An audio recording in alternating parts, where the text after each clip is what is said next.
Bəli, aldı görək Göyçə mahalından Surxay Məhəmmədoğlu Hüseyni havası üstündən necə ərz elədi, biz ərz eləyək, eşidənlər şad olsun.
Pəmbək mahalımdır,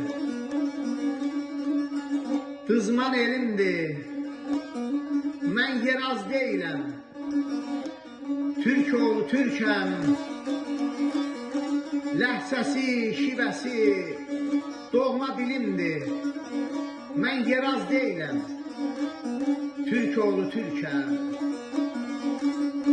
Mənim ulu babam dızman nəbidir, Səzərəm üsükdür, Həsən Vəlidir, Məhəmməd, İsmail, həm də Əlidir. Mən yeraz deyiləm, Türk oğlu Türkəm. Tövbə kəlməsindən doğmadı tobam, Gediyorum, gəliyorum, danışıb babam. Ailələr, Türk yurdu mənim el obam. Mən yeraz deyiləm, Türk oğlu Türkəm. Qərbi Azərbaycan vətənim bilin, şər böhtan atmasın zəhərli dilin, yeraz kəlməsini adımdan silin. Mən yeraz deyiləm, Türk oğlu Türkəm. Aldı görək tapşırmasını necə dedi.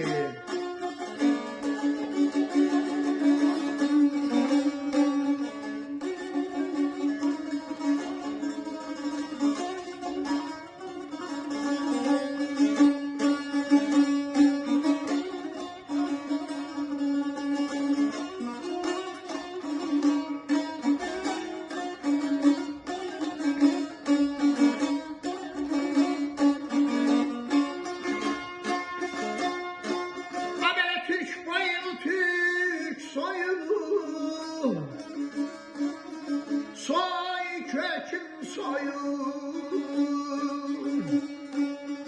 zurna balabanlı,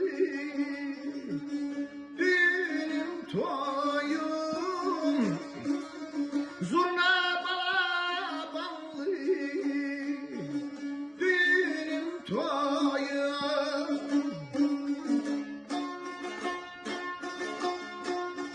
Məhəmmədoğlu tək gələk iz qoyun, mən yeraz deyiləm ey, Türk oğlu Türkəm.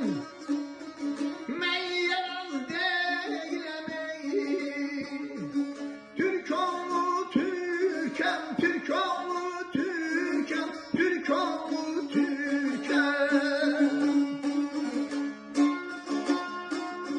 Türk boylu, Türk soylu, soy köküm, soyum, zurna balabanlı, düğünüm, toyum, Məhəmmədoğlu tək gərək iz qoyum.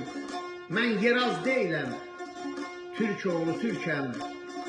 Mən Yeraz deyiləm, Türk oğlu Türkəm.